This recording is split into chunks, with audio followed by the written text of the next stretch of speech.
La journée du 11 novembre 2022 était particulièrement chargée pour le président de la République française d'après l'AFP. Emmanuel Macron a présidé vendredi à Paris la cérémonie de commémoration du 104e anniversaire de l'armistice de 1918, avant un déjeuner à l'Élysée avec des porte-drapeaux, commissaires de la Flamme du Soldat Inconnu et président d'associations d'anciens combattants. Le soir venu, accompagné de son épouse et plus fidèle allié, l'élégante Brigitte Macron, le dirigeant a reçu de nombreux dignitaires internationaux pour le Forum de Paris pour la paix à l'Élysée. Parmi la longue liste des convives, se distingue l'artiste Youssou N'Dour. Le chanteur sénégalais avait déjà eu l'occasion de s'entretenir avec le couple présidentiel lors de la fête de la musique en juin. Au matin du 11 novembre, le chef de l'État a déposé une gerbe et 16 recueillis devant la statue de Georges Clemenceau sur les Champs-Élysées, à quelques mètres du palais présidentiel. Il a ensuite passé des troupes en revue place Charles de Gaulle puis ravivé la flamme du soldat inconnu sous l'Arc de Triomphe, avant l'appel des noms des militaires morts pour la France depuis le 11 novembre 2021.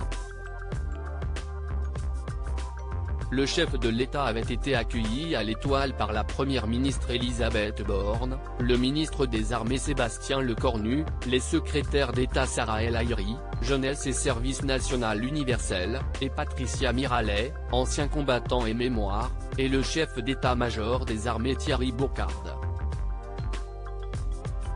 Était notamment présent à cette cérémonie l'ancien président Nicolas Sarkozy, la présidente de l'Assemblée nationale Yaël Braun-Pivet, le président du Sénat Gérard Larcher et la maire de Paris Anne Hidalgo, que le président français a salué en compagnie de son homologue argentin Alberto Fernandez.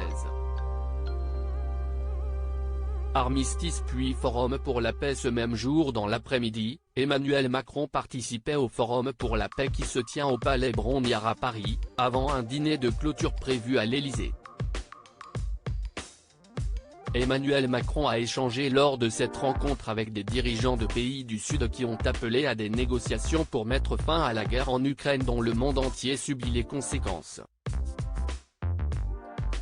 Emmanuel Macron a reçu également à Paris des femmes iraniennes, dont il a salué la révolution qu'elles sont en train de conduire.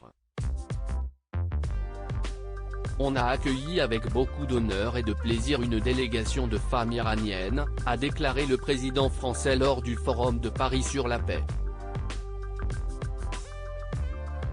Je veux ici leur redire vraiment notre respect et notre admiration dans le contexte de la révolution qu'elles sont en train de conduire, a-t-il ajouté. Selon l'Élysée, la délégation était composée de Massia Ali-Nejad, une militante iranienne basée à New York qui encourage les femmes iraniennes à protester contre l'obligation du port du voile, Shima Babaï, qui se bat pour avoir des informations sur son père dont elle est sans nouvelles, Ladan Boroman, cofondatrice d'une organisation de défense des droits basée à Washington, et Roya Piret.